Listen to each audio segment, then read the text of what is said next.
இன்றைக்கு தமிழகம் முழுவதும் வரைவு வாக்காளர் பட்டியல் வெளியிடப்பட்டுள்ளது. ஏறத்தாழ 97 லட்சத்துக்கும் மேற்பட்ட இறந்து போன இரட்டை பதிவு பெற்ற எங்கே இருக்கிறார் என்று தெரியாத அன்னோன் ஓட்டுகள், இப்படியாக மொத்தம் 97 லட்சம் வாக்குகளை இன்றைக்கு வாக்காளர் பட்டியலிருந்து தமிழக இந்திய தேர்தல் ஆணையம் நீக்கியுள்ளது. சென்ற தேர்தலிலே 2021 இந்த வாக்காளர்கள் எல்லாம் உயிர் பெற்று வந்து ஓட்டு போட்டதனால்தான், அதாவது கள்ள ஓட்டு, திருட்டு ஓட்டு போட்டதனால்தான் அனைத்து இந்திய அண்ணா திராவிட முன்னேற்ற கழகம் சென்ற 2021 தேர்தலிலும் சென்ற நாடாளுமன்ற தேர்தலிலும் வெற்றி வாய்ப்பை இழந்தது.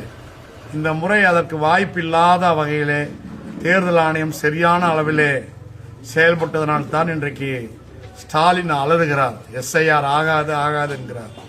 செத்துப்போன ஓட்டுகளே 20 லட்சத்துக்கும் மேற்பட்டவர்கள் நீக்கப்பட்டிருப்பது தவறா? இரட்டை வாக்குரிமை பெற்றிருப்பவர்களை நீக்கியது தவறா? குடிபெயர்ந்து போய் எங்கே இருக்கிறார்கள் என்று தெரியாதவர்களை அன்னோன் ஓட்டுகளை நீக்கியது தவறா? ஒரே காரியமாக ஸ்டாலினுடைய கள்ள ஓட்டு போடும் மாய்ஜாலம் வரும் சட்டமன்ற தேர்தலிலே நடக்காது.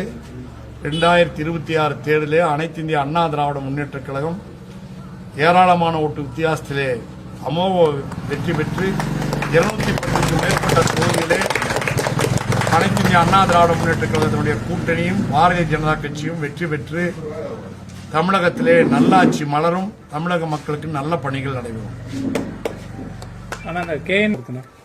விரைவில் சட்டம் தன் கடமையை செய்யவில்லை என்றால் நீதிமன்றம் தன் கடமையை செய்யும்.